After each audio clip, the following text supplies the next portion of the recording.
நெகேமியாவின் புஸ்தகம்.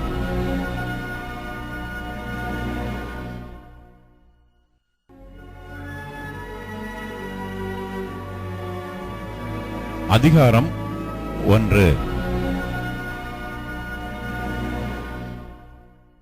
அகலியாவின் குமாரனாகிய நெகேமியாவின் நடபடிகள். 20ஆம் வருஷம் கிஸ்லேயு மாதத்தில் நான் சூசான் என்னும் அரமனையில் இருக்கும்போது சம்பவித்தது என்னவென்றால், என் சகோதரரில் ஒருவனாகிய ஆனானியும் வேறே சில மனுஷரும் யூதாவிலிருந்து வந்தார்கள். அவர்களிடத்தில் நான் சிறையிருப்பில் மீண்டு தப்பின யூதரின் செய்தியையும் எருசலேமின் செய்தியையும் விசாரித்தேன். அதற்கு அவர்கள், சிறையிருப்பில் மீந்திருக்கிறவர்கள் அந்த தேசத்திலே மகா தீங்கையும் நிந்தையையும் அனுபவிக்கிறார்கள். எருசலேமின் அலங்கம் இடிபட்டதும் அதன் வாசல்கள் அக்கினியால் சுட்டெரிக்கப்பட்டதுமாய் கிடக்கிறது என்றார்கள். இந்த வார்த்தைகளை கேட்டபோது நான் உட்கார்ந்து அழுது சில நாளாய் துக்கித்து உபவாசித்து மன்றாடி பரலோகத்தின் தேவனை நோக்கி, பரலோகத்தின் தேவனாகிய கர்த்தாவே, உம்மில் அன்பு கூர்ந்து உம்முடைய கற்பனைகளை கைக்கொள்ளுகிறவர்களுக்கு உடன்படிக்கையையும் கிருபையையும் காக்கிற மகத்துவமும் பயங்கரமுமான தேவனே, உமது அடியாராகிய இஸ்ரவேல் புத்திரருக்காக இன்று இரவும் பகலும் உமக்கு முன்பாக மன்றாடி, இஸ்ரவேல் புத்திரராகிய நாங்கள் உமக்கு விரோதமாகச் செய்த பாவங்களை அறிக்கையிடுகிற அடியனுக்கு ஜெபத்தை கேட்கிறதற்கு உம்முடைய செவி கவனித்தும் உம்முடைய கண்கள் திறந்தும் இருப்பதாக. நானும் என் தகப்பன் வீட்டாரும் பாவம் செய்தோம். நாங்கள் உமக்கு முன்பாக மிகவும் கெட்டவர்களாய் நடந்தோம். நீர் உம்முடைய தாசனாகிய மோசேக்கு கற்பித்த கற்பனைகளையும் கட்டளைகளையும் நியாயங்களையும் கைக்கொள்ளாதே போனோம். நீங்கள் கட்டளையை மீறினால் நான் உங்களை ஜாதிகளுக்குள்ளே சிதறடிப்பேன் என்றும், நீங்கள் என்னிடத்தில் திரும்பி என் கற்பனைகளை கைக்கொண்டு அவைகளின்படி செய்வீர்களானால் உங்களிலே தள்ளுண்டு போனவர்கள் வானத்தின் கடையாந்திரத்தில் இருந்தாலும் நான் அங்கே இருந்து அவர்களைச் சேர்த்து என் நாமம் விளங்கும்படி நான் தெரிந்து கொண்ட ஸ்தலத்துக்கு அவர்களை கொண்டு வருவேன் என்றும் தேவரீர் உம்முடைய தாசனாகிய மோசேக்கு கட்டளையிட்ட வார்த்தையை நினைத்தருளும். தேவரீர் உமது மகா வல்லமையினாலும் உமது பலத்த கரத்தினாலும் மீட்டுக்கொண்ட உமது அடியாரும் உமது ஜனங்களும் இவர்கள்தானே. ஆண்டவரே, உமது அடியானின் ஜெபத்தையும் உமது நாமத்துக்கு பயப்பட வேண்டும் என்று விரும்புகிற உமது அடியாரின் ஜெபத்தையும் உமது செவிகள் கவனித்திருப்பதாக. இன்றைக்கு உமது அடியானுக்கு காரியத்தை கைகூடி வரப்பண்ணி இந்த மனுஷனுக்கு முன்பாக எனக்கு இரக்கம் கிடைக்க பண்ணியருளும் என்று பிரார்த்தித்தேன். நான் ராஜாவுக்கு பானபாத்திரக்காரனாய் இருந்தேன். எபேசியர் 3ஆம் அதிகாரம். இது நிமித்தம் நான் பரலோகத்திலும் பூலோகத்திலும் உள்ள முழு குடும்பத்துக்கும் நாமக்காரனர் ஆகிய நம்முடைய கர்த்தராயிருக்கிற இயேசு கிறிஸ்துனுடைய பிதாவை நோக்கி முழங்கால் படியிட்டு, நீங்கள் அவருடைய ஆவியினாலே உள்ளான மனுஷனில் வல்லமையாய் பலப்படவும், விசுவாசத்தினாலே கிறிஸ்து உங்கள் இருதயங்களில் வாசமாயிருக்கவும், நீங்கள் அன்பிலே வேரூன்றி நிலை பெற்றவர்களாகி சகல பரிசுத்தவான்களோடும் கூட கிறிஸ்துனுடைய அன்பின் அகலமும் நீளமும் ஆழமும் உயரமும் இன்னதென்று உணர்ந்து அறிவு கட்டாத அந்த அன்பை அறிந்து கொள்ள வல்லவர்களாகவும், தேவனுடைய சகல பரிபூரணத்தாலும் நிறையப்படவும், அவர் தமது மகிமையினுடைய ஐஸ்வரியத்தின்படியே உங்களுக்கு அனுகிரகம் பண்ண வேண்டும் என்று வேண்டிக் கொள்கிறேன். நாம் வேண்டிக் கொள்ளுவதற்கும் நினைக்கிறதற்கும் மிகவும் அதிகமாய் நமக்குள்ளே கிரியை செய்கிற வல்லமையின்படியே நமக்கு செய்ய வல்லவராகிய அவருக்கு சபையிலே கிறிஸ்து இயேசுவின் மூலமாய் தலைமுறை தலைமுறைக்கும் சதா காலங்களிலும் மகிமை உண்டாவதாக. ஆமேன். நெகேமியா வரலாற்று புத்தகத்தை நாம் படிக்க ஆரம்பித்திருக்கிறோம். நெகேமியா என்பவர் யார்? நெகேமியாவின் பின்னணி என்ன? நெகேமியாவின் வாழ்ந்த காலத்தின் சூழ்நிலை என்ன? நெகேமியா தேவனால் தெரிந்து கொள்ளப்பட்ட பாத்திரமாக இவ்விதமாக செயல்பட்டார், செயல்படுகிறார் என்பதை நாம் இந்த வரலாற்று புத்தகத்தின் வழியாக கற்றுக்கொள்கிறோம். இந்த வரலாற்று புத்தகத்திலிருந்து நாம் கற்றுக்கொள்ளக்கூடிய சில முக்கிய கருப்பொருள்களை நாம் பார்த்தோம். The important themes of the book of Nehemiah. இடிக்கப்பட்ட எருசலேம். அது எதை காட்டுகிறது? எருசலேம் என்றால் என்ன? இடிக்கப்பட்ட நிலை என்றால் என்ன? அதை இன்றைய நம்முடைய வாழ்க்கையிலே எப்படி ஒப்பிட்டு பார்ப்பது? எருசலேம் பழைய ஏற்பாட்டிலே இஸ்ரவேல் வாழ்வின் மையம். எருசலேம் ஒன்றான மெய் தேவனாகிய யெகோவாவின் உறைவிடம். அது பரிசுத்த நகரம் என்கிற கருத்துக்களை நாம் பார்த்தோம். புதிய ஏற்பாட்டின் வெளிச்சத்திலே எருசலேம் தேவன் தமது சுய ரத்தத்தினாலே சம்பாதித்த திருச்சபை. திருச்சபை என்பது சுவர்கள் அல்ல, மீட்கப்பட்ட ஆத்துமாக்கள். இந்த திருச்சபையின் அங்கங்களாக இருக்கிற நீங்களும் நானும் இந்த திருச்சபையை குறித்த கரிசனை உள்ளவர்களாக, எருசலேமின் சமாதானம், எருசலேமின் பாதுகாப்பு, எருசலேமின் வாழ்வு. பழைய உடன்படிக்கையிலே எருசலேம் என்று சொல்லும் பொழுது கடவுளை மையமாக கொண்ட, கடவுளை ஆராதிக்கிற, கடவுளை பின் செல்லுகிற, உடன்படிக்கையிலே கடவுளோடு இணைக்கப்பட்டிருக்கிற, கடவுளுக்காக வாழ்கிற ஒரு மக்கள் கூட்டம் இஸ்ரவேலர். இஸ்ரவேல்னா யாரு? கடவுளுடைய மக்கள். If there is no God, what is the purpose of having a people of God? கடவுளே இல்ல சார், அப்புறம் கடவுளுடைய மக்களுக்கு இங்க என்ன சார் இடம்? அதான் அதனுடைய பொருள். நெகேமியா தன்னுடைய சுகம், தன்னுடைய வாழ்வு, தான் குடும்பம் நல்லா இருந்தா போதும் சார் அப்படின்னா அவன் சூசான் அரண்மனையை பற்றி தான் கவலைப்பட்டிருக்கணும். அவன் எங்க இருக்கிறான்? மேதிய பெர்சிய சக்கரவர்த்திகளின் கோடை வீட்டில இருக்கிறான். சம்மர் ரிசார்ட் பேருங்க சூசான். ஐபிராத் நதியின் வடபக்கத்திலே ஒரு நம்ம சொல்ற ஹில் ஸ்டேஷன், அந்த மாதிரி மலைப்பகுதியிலே மிக அருமையாக கட்டப்பட்டிருந்த அரண்மனை. ஏறக்குறைய பாபிலோனிய மேதிய பெர்சிய சக்கரவர்த்திகள் 6 மாத காலம் அந்த குளிரிடத்தில் இருப்பார்கள். அதான் சூசான் அரண்மனை. ராஜா சமூகத்தில் தான் இருக்கிறாங்க. என் குடும்பம் நல்லா இருக்குது இல்லீங்களா? சபை எப்படி இருந்தா என்னங்க?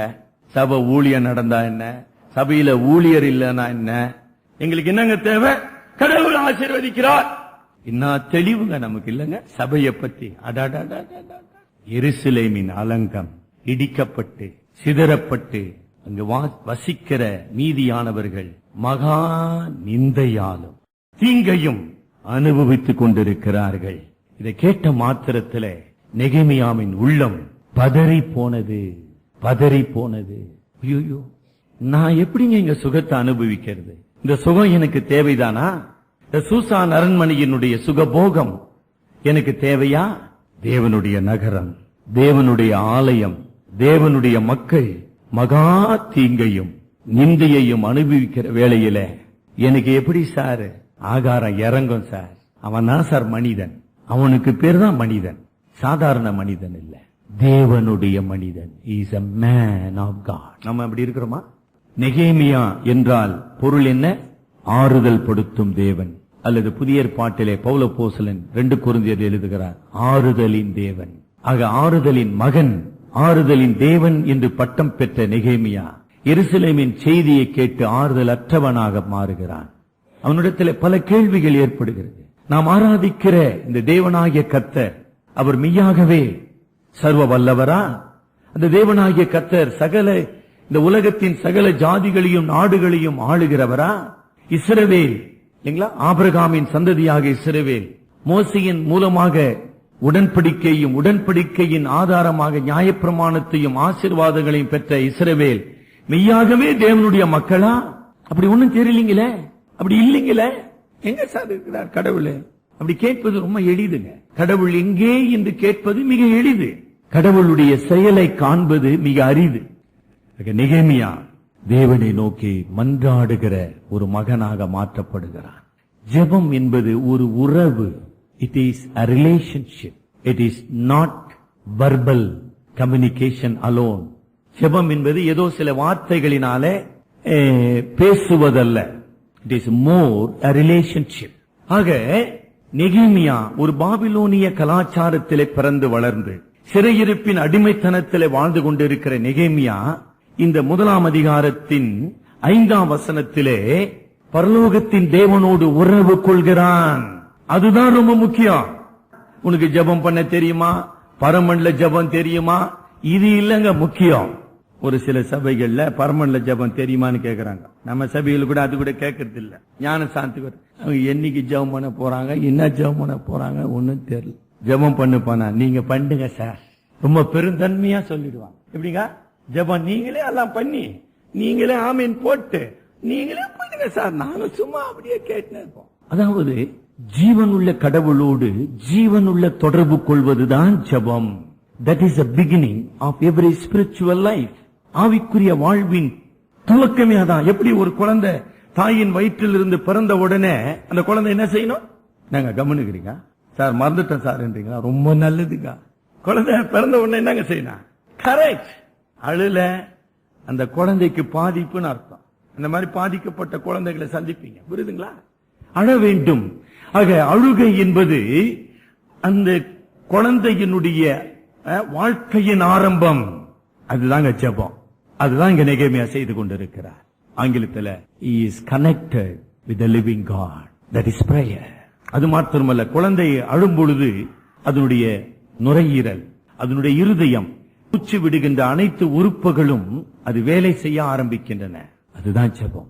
என்னுடைய ஆவிக்குரிய வாழ்வின் சகலவற்றையும் இயக்குகின்ற ஒரு அடிப்படை காரியம் தான் ஜெபம். அதுக்கு சும்மா வார்த்தைன்னு சொல்லியிருந்தீங்கன்னா உங்களுக்கு என்ன ஜெபம் தெரியலன்னு அர்த்தம். அதனாலதான் ஜெபத்தில் இதயம் இல்லாத வார்த்தைகளை கொண்டிருப்பதை விட வார்த்தைகள் இல்லாத இதயத்தை கொண்டிருப்பது நலம். பினிஷ். கத்துக்கிட்டோமா? இப்ப ஜெபிக்காத ஒரு கிறிஸ்தவன், ஜெபிக்காத ஒரு விசுவாசி எப்படி இருக்க முடியும்? அப்படி ஜெபிக்கிற விசுவாசி இருக்குமானால் சூழ்நிலைகள் மாறாமல் எப்படி இருக்க முடியும்? ஜெபிக்காமல் ஒரு விசுவாசி இருக்க முடியாதுங்க. சரி சார், சரி ஜெபிக்கிறோம் சார், ஒருத்தரா ஜெபிக்கிறோம், இத்தனை பேர் சேர்ந்து ஜெபிக்கிறோமே, ஏன் சூழ்நிலை மாறவில்லை? ஜெபம் என்பது ஏதோ ஒரு சில வார்த்தைகளை சொல்லிவிடுவதல்ல. ஜெபம் என்பது தேவனுடைய சித்தத்துக்கு ஒப்பு கொடுப்பது அல்லது கீழ்ப்படிவது. அதுதான் ரொம்ப அர்த்தமுள்ள ஒரு பாடல்ங்க. இப்ப பாடணுமே, பேசும் பேசும் ஜெபம் செய்யும் போது பேசும். எப்படி முடிக்குதுங்க அந்த பல்லவி? ஆண்டவா பிரியமானதை காட்டும், அதை செய்ய. ஆக the prayer should lead to obedience. நான் ஜெபிக்கிறேன் என்றால் அந்த ஜெபம் என்னை செயல்பட தூண்ட வேண்டும், பலப்படுத்த வேண்டும். அப்படி அதை செய்யவில்லை என்றால் நான் ஜெபிக்கவில்லை என்று அர்த்தம். அதெல்லாம் கொஞ்சம் தெரிஞ்சு கொள்ளுங்க. அதுதான் இங்க நம்ம படிக்க போறோம். நெகேமியா ஜெபித்தாங்க. வாரம் வாரம் உபவாச ஜெபம், அமாவாசை உபவாச ஜெபம் நட்டிட்டு எல்லாம் வீட்டுக்கு போங்க அனுப்பிச்சான் சார் பாபிலோன்ல. இல்ல எப்படி புரிஞ்சுக்கிறீங்க நீங்க? ஜெபித்தான், தேவ சித்தம் அறிந்தான், அந்த தேவ சித்தத்துக்கு தன்னை ஒப்பு கொடுத்தான், அதை நிறைவேற்ற தன்னை அர்ப்பணித்தான். அது அங்கதானே போய் முடியும், அங்க ஒண்ணும் முடியலையே சார். உபவாச ஜெபம் சார், அப்புறம் சார் ஒண்ணு இல்ல சார். நீங்களே ஏமாற்றிக் கொள்ளாதீர்கள். நெகேமியாவின் ஜெபத்தை குறித்து இன்றைக்கு நாம் படிக்க போகிறோம். இந்த 3 பெயர்களை, முதல் 2 வசனங்களை நம்ம வாசிக்கிறோம். நெகேமியா என்றால் ஆறுதலின் தேவன், அகலியா என்றால் தேவனிடத்திலே காத்திருத்தல், வெயிட் ஃபார் த லார்ட். நெகேமியாவின் தகப்பனார் பெயர் என்ன? அகலியா. நெகேமியா ஓடு கடவுள் இந்த பெயர்கள் மூலமாக பேசுகிறார். நெகேமியாவே, நீ இந்த துக்க செய்தி, எருசலேமின் பாழ்பட்ட நிலை, தேவ மக்களுடைய சிதறடிக்கப்பட்ட தீங்கு அனுபவிக்கின்ற நிலையை கேட்டு நீ நிலைகுலைந்து போக வேண்டாம். Wait upon the Lord. தேவனிடத்தில் காத்திருக்கிறவனாக, தேவனுடைய சித்தத்தை அறிந்து கொள்ளும்படி காத்திருக்கிறவனாக இரு. The name gives a message. அது மாத்திரம் தானா? இந்த 2ஆம் வசனத்துல என் சகோதரில் ஒருவனாகிய ஆனானின்னு வருதுங்க. அனனியா தான் சரியான எபிரேய பதம். அத சுருக்கி ஆனானி என்று மொழிபெயர் எழுதப்பட்டுள்ளது. அனனியா என்றால் கிருபையின் தேவன். The Lord is gracious. எவ்வளவு பெரிய செய்தி! ஒரு கலக்கமும் தவிப்பும் துக்கமும் கொண்ட நெகேமியாவுக்கு அனனியா என்பது கர்த்தர் இரக்கமுள்ளவர், கர்த்தர் இறங்குகிறவர், கர்த்தர் கடாட்சிக்கிறவர். எபிரேய பதத்துல கிருபைக்கு பயன்படுத்தப்படுகின்ற வார்த்தை கெசட். கெசட் என்றால் அதான் நம்ம 5ஆம் வசனத்துல வருது பாருங்க. உடன்படிக்கையையும் கிருபையையும் ஆக்கிற நித்திய அன்புள்ள கடவுள், the eternal God of love. அதுதான் சொற்றொடர். God of eternal love அப்படியும் சொல்லலாம். Eternal God of love, நிலை மாறாத கடவுளின் அன்பு. அந்த ஒரு சொற்றொடர் தான் நெகேமியாவை ஜெபிக்க தூண்டியது.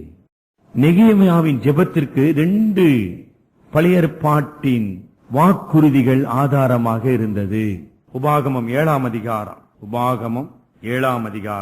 9வது வசனம் படிங்க.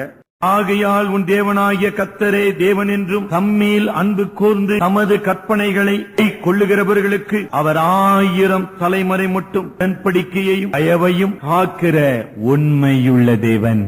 இந்த மோசேயினுடைய ஆகமங்கள் நெகேமியாவின் கைகளில் இருந்திருக்க முடியும். இந்த ஒரு வாக்குறுதி தான் நெகேமியாவை ஜெபிக்க தூண்டியது. உங்களுடைய ஜெபத்துக்கு காரணம், the cause of prayer, not just the problems, the word of God. தேவனுடைய வார்த்தை, தேவனுடைய வாக்குத்தத்தம் என்னை ஜெபிக்க தூண்ட வேண்டும். அப்படி இருக்குதா உங்க ஜெப வாழ்க்கை?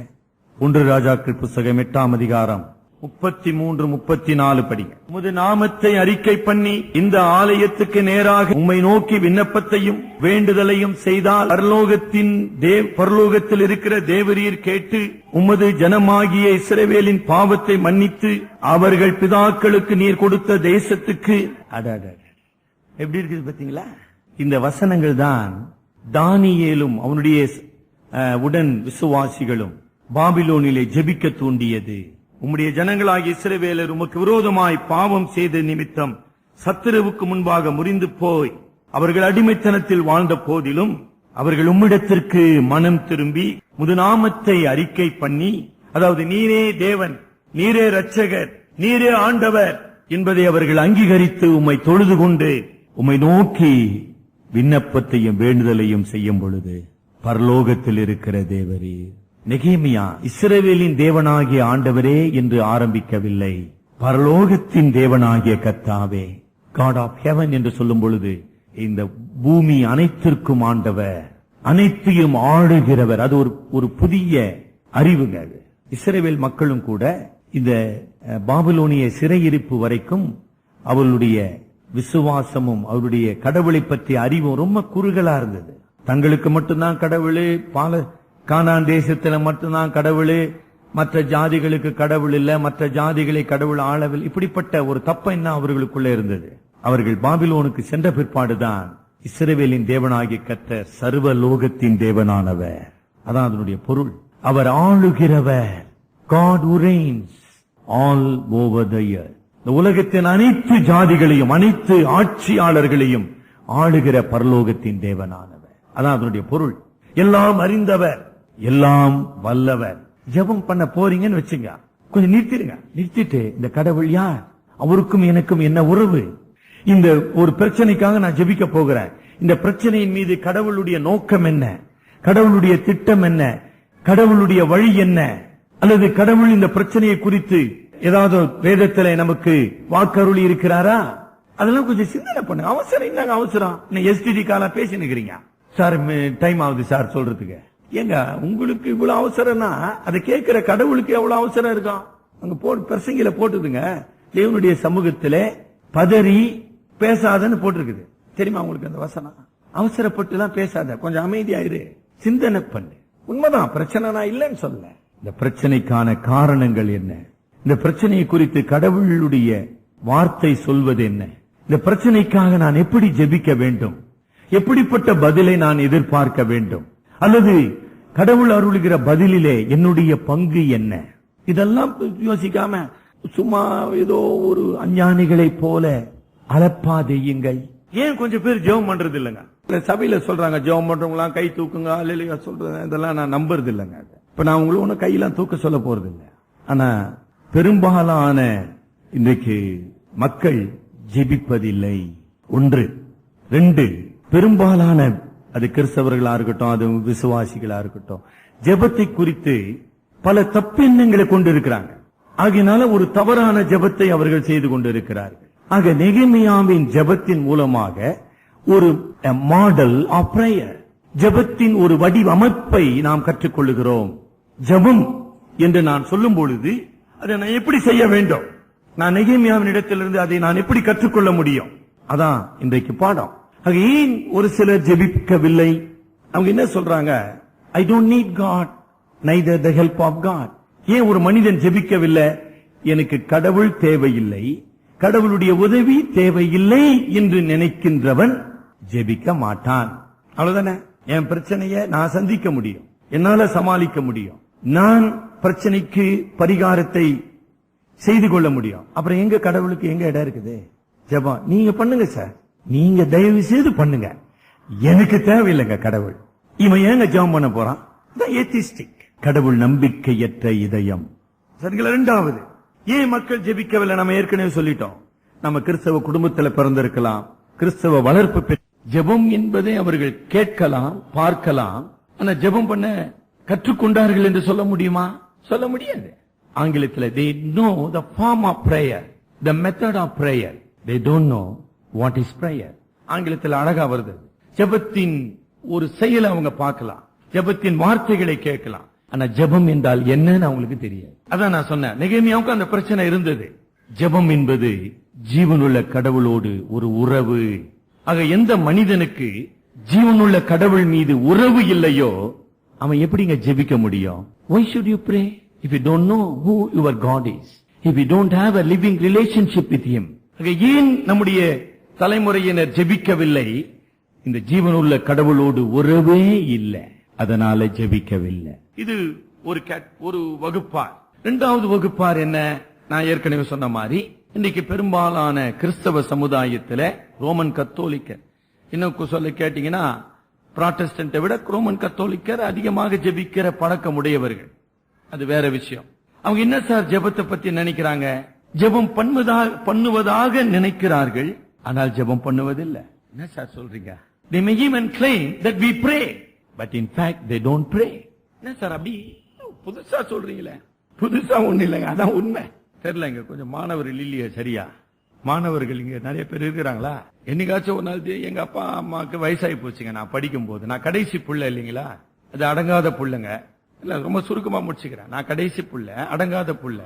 இந்த மத்தியில எங்க அப்பா அம்மா 2 பேரும் வயசாயிடுச்சு. என்ன அவங்க கவனிக்கவே முடியாது. படுறான்னு வாங்க, அந்த படிக்கிறேன்னு சொல்லிட்டு வெளியே போயின்னு இருப்பேன். அப்புறம் என்ன பண்ணுவேன்? படிக்கிறேன்னு சொல்லிட்டு என்ன பண்ணுப்பேன்? படிக்கிறேன்னு சொல்லிட்டு இப்படி திறந்து வச்சுக்கினா என்ன அர்த்தம்? நல்ல வேலை எங்க காலத்துல டிவி எல்லாம் இல்லைங்க. இப்போ டிவி போட்டுன்னு நான் படிக்கிறேன்னு சொல்லிட்டு புக்கு தெரிஞ்சு வச்சிருந்தா எப்படி சொல்லுங்க?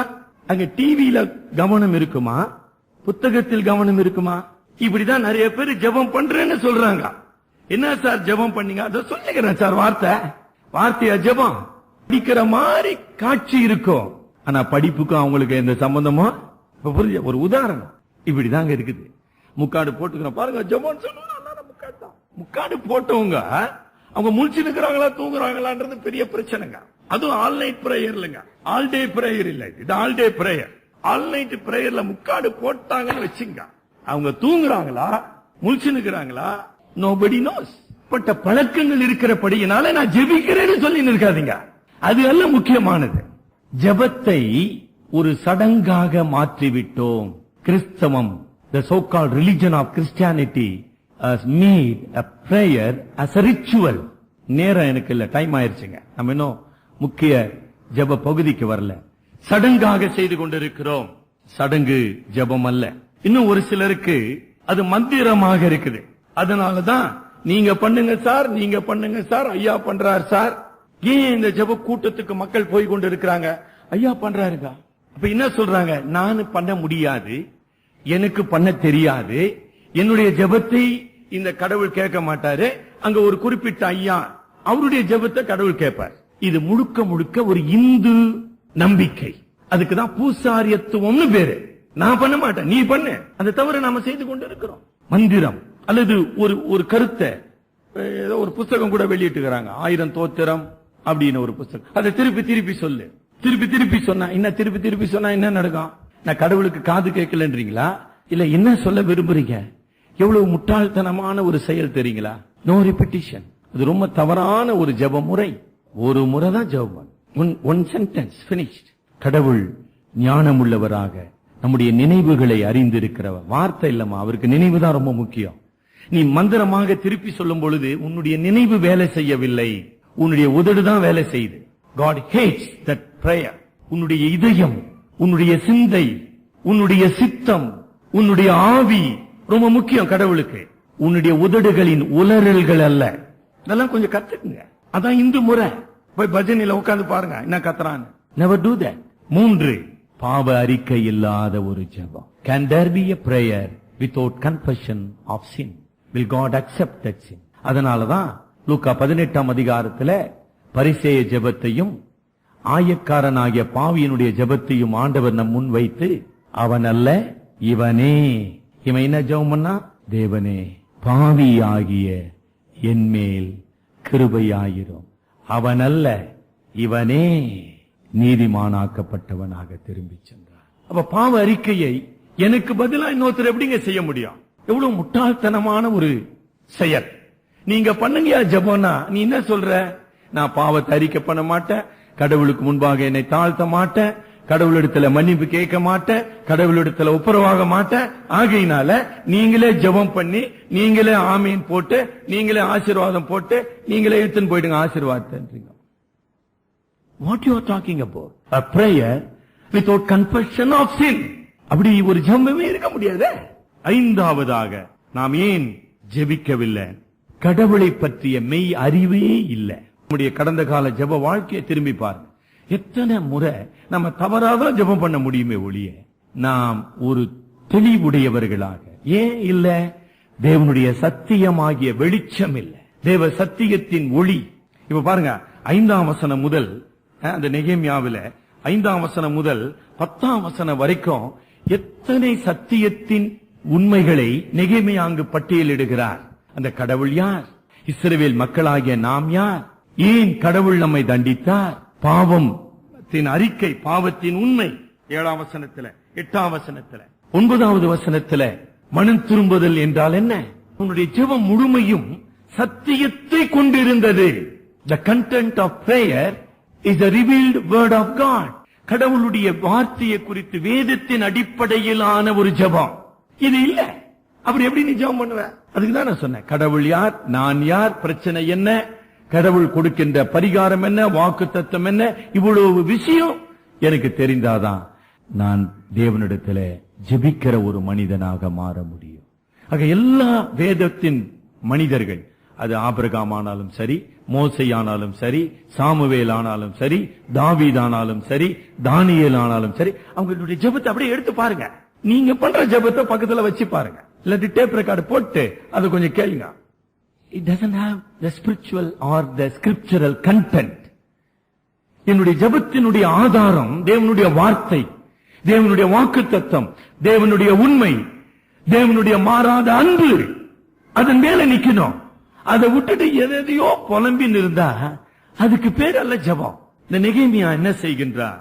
அந்த 4ஆம் நான் உட்கார்ந்து அழுது சில நாளாய் துக்கித்து உபவாசித்து மன்றாடி, உபவாசம் என்ற வார்த்தை அங்க வருதுங்க.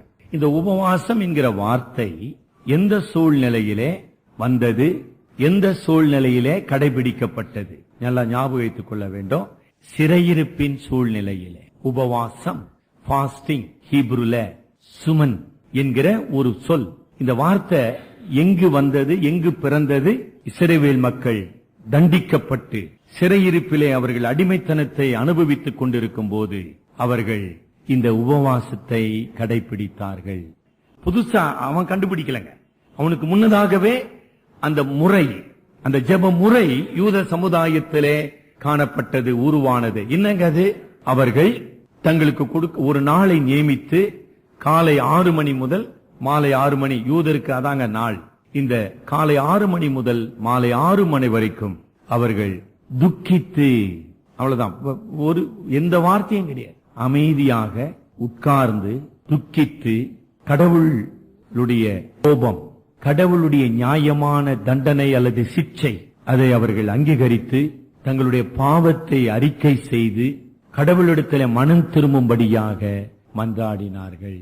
நம்ம என்ன பண்ணுகிறோம்? உபவாசம். அப்ப உபவாசம் என்றால் என்ன? ஆழமான துக்கம், அழுது துக்கித்து. உபவாசம் என்றால் என்ன?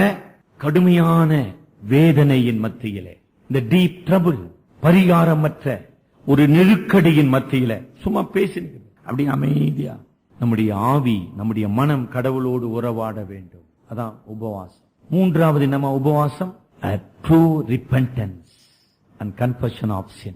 பாவத்தை அறிக்கை செய்து மனம் திரும்புதல். கடவுள் இந்த பிரச்சனையில் இருந்து, இந்த தவிப்பில் இருந்து விடுதலை செய்ய வேண்டும் என்று கடவுளிடத்திலே காத்திருப்பது. Waiting upon the Lord. இவ்வளவுதான் உபவாசம். இப்ப நீங்க என்ன உபவாசம் பண்ணுகிறீங்க?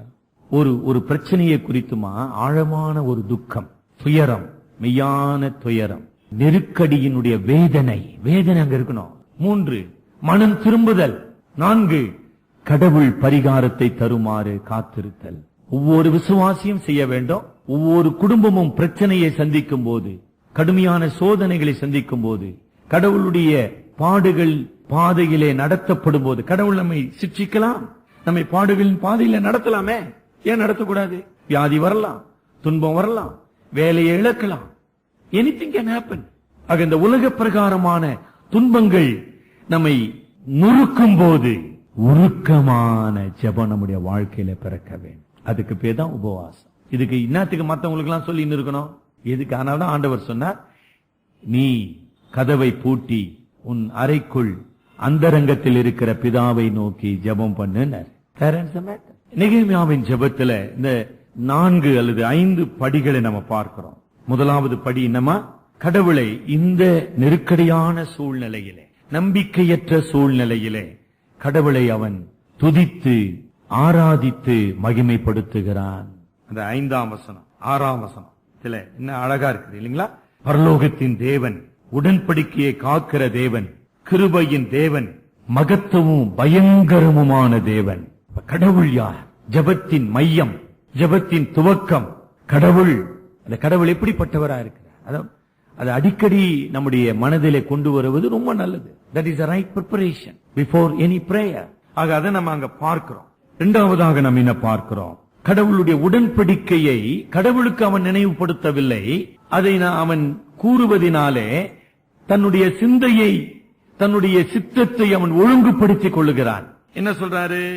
7-8 வசனங்களிலே அல்லது 9வது வசனத்தில், 7-8 வசனத்துல பாவத்தை அறிக்கை செய்கிறான். 9வது வசனத்துக்கு வாங்க. தள்ளுண்டு போனவர்கள் வானத்தின் கடையாந்தரத்தில் இருந்தாலும் அவர்களை சேர்த்து நான் தெரிந்து கொண்ட ஸ்தலத்துக்கு கொண்டு வருவேன்.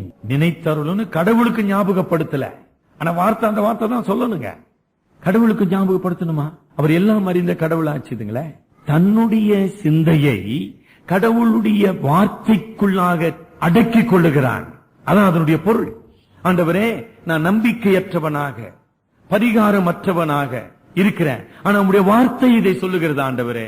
ஆகையினாலே நான் தைரியத்தோடு உம்மிடத்திலே ஜெபிக்கிறேன். ஆக தேவனை துதித்து ஆராதிக்கிறான். தன்னுடைய பாவத்தை அங்கீகரித்து நானும் என் தகப்பன் வீட்டாரும் பாவம் செய்தோம் என்று அறிக்கை செய்கிறான். தேவனுடைய வாக்கு தத்தத்தை நினைவு கூர்ந்து அந்த கடவுளுடைய வார்த்தைக்கு மீது தன்னுடைய விசுவாசத்தை அவன் உறுதி செய்கிறான். 4-10 வசனத்துல மன்றாடுகிறான். ப்ளீடிங். ஆண்டவரே, சும்மா வளன்னு பேசல. அதெல்லாம் இருக்குதாங்க பாத்தீங்களா? இல்ல, மன்றாடுதல். தனக்காக அல்ல, தன் இஸ்ரவேலின் மக்களுக்காக, தேவனுடைய மக்களுக்காக மன்றாடுகிற ஒரு மனதை நம்ம பார்க்கிறோம். அந்த ஜெபம் பண்ணி முடிப்பதுக்குள்ளாக கடவுள் தன்னை அழைக்கிறார். இந்த எருசலேமை கட்டுகின்ற அந்த மாபெரும் பணியை தனக்கு கொடுத்திருக்கிறார் என்பதை அவன் புரிந்து கொண்டு, எப்படிமா 11ஆம் வசனம் முடியுது? இன்றைக்கு என்ன இரக்கம் கிடைக்கணும்? ஆண்டவரே, இந்த எருசலேம் அலங்கம் இடிக்கப்பட்டிருக்குது, அதுக்கு யாராச்சும் அனுப்போம். மோசி சொன்னான் பாருங்க, ஆண்டவரே நீ யாராச்சும் அனுப்ப, ஆண்டவரே என்னால முடியாதுன்னா. அப்படி சொல்ல நெகேமியா. அதை கட்ட வேண்டுமானால் அதை கட்டுகின்ற பணியை கடவுள் எனக்கு தந்திருக்கிறார். அதான் கமிட்மெண்ட். ஆக ஜெபம் செயலுக்கு தூண்ட வேண்டும். செயல் விசுவாச கீழ்ப்படிதலுக்கு என்னை நடத்த வேண்டும். இதெல்லாம் இல்லைன்னா ஜெபம் இல்ல. இப்ப நம்ம சரியா ஜெபிக்கவில்லை. இப்ப முடிக்கலாம். நெகேமியாவின் ஜெபம் அவன் என்ன செய்தது? அவன் கடவுளோடு உள்ள உறவை புதுப்பித்தது. அவனுடைய விசுவாசத்தை பலப்படுத்தினது. கடவுள் இங்கே என்று கேட்கவில்லை, கடவுள் கைவிட்டார் என்று குறை சொல்லவில்லை. ஜெபம் இந்த கடவுளோடு உள்ள உறவை புதுப்பித்து அவனுடைய விசுவாசத்தை பலப்படுத்தினது. அந்த விசுவாசத்தின் அடிப்படையில அவனுடைய கலக்கம், அவனுடைய கவலை, அவனுடைய பயம், அவிசுவாசம் இவைகள் விலக்கப்பட்டு தெளிந்த புத்தி உள்ளவனாக மாறுகிறான். என்ன தெளிந்த புத்தி? கடவுள் தம்முடைய மக்களை ரட்சிப்பார், தம்முடைய மக்களை திரும்ப கொண்டு வருவார், தம்முடைய மக்களை திரும்ப புதுப்பிப்பார். கடவுள் வாக்கு மாறாதவர். ஆக கவலை, கலக்கம், குழப்பம், பயம், அவிசுவாசம் நீக்கப்பட்டு தெளிந்த புத்தியுள்ளவனாக மாறுகிறான். Clarity of mind and purpose. ஜெபம். மூன்றாவது, அந்த ஜெபத்தின் அடிப்படையிலே அவன் கீழ்ப்படிய தன்னை ஒப்புக் கொடுக்கிறான். ஆண்டவரே, உமது அடியேனுக்கு காரியத்தை கைகூடி வரப்பண்ணும். அதாவது இந்த காரியத்தை செய்ய நான் என்னை அர்ப்பணிக்கிறேன், இந்த ராஜாவினிடத்தில் எனக்கு அனுமதி வேண்டும் என்று நாம சொல்லுகிறோம். Prayer leads to commitment to do the purpose of God. கடவுளுடைய சித்தம் செய்ய அர்ப்பணித்தல். பழைய ஏற்பாட்டில ஆபிரகாம் தேவனோடு ஜெபித்து தேவனுக்கு கீழ்ப்படிந்தார் இல்லைங்களா? எத்தனையோ முறை மோசே தேவனிடத்தில் ஜெபித்து நெருக்கடி வேளையில தேவனுக்கு கீழ்ப்படிந்தார். சாமுவேல், குறிப்பாக 1 சாமுவேல் 7ஆம் அதிகாரத்தில் தாவீது எத்தனை முறை அவன் போருக்கு செல்லும் போது ஜெபித்து தேவனுடைய சித்தத்தை செய்கிறவனாக. Prayer always leads to obedience. நான் சரியாக ஜெபிப்பேனானால் நான் தேவனுடைய சித்தத்துக்கு கீழ்ப்படிய வேண்டியவனாக இருக்கிற தலைவனிங்க நாம் ஜெபிப்போம். ஒருவேளை இன்றைய சூழ்நிலையிலே நெகேமியாவை போல நெருக்கடி, சோதனைகள், நம்பிக்கையற்ற சூழ்நிலை, கைவிடப்பட்ட நிலை, இவைகளின் மத்தியிலே சர்வ வல்லமையுள்ள தேவன், உடன்படிக்கையின் தேவன், நிலை மாறாத தேவன், ஜெபத்துக்கு பதிலளிக்கிற தேவன் நம்மோடு கூட இருக்கிறார். ஜெபம் நம்முடைய மனம் திரும்புதலுக்கும் பாவ அறிக்கைக்கும் பாவ மன்னிப்புக்கும் என்னை வழி நடத்த வேண்டும். ரிப்பென்டன்ஸ், கடவுளுடைய பார்வையிலே மனம் திரும்புதல் ஆசீர்வாதத்தின் முதல் படி. என்னை ஆசீர்வதியும்னு ஜெபிக்க வேண்டிய அவசியமே இல்லை. ஆண்டவரே, நான் மனம் திரும்ப எனக்கு உதவி செய்யும். மூன்றாவதாக, கடவுளால் கூடாத காரியம் ஒன்றுமில்லை.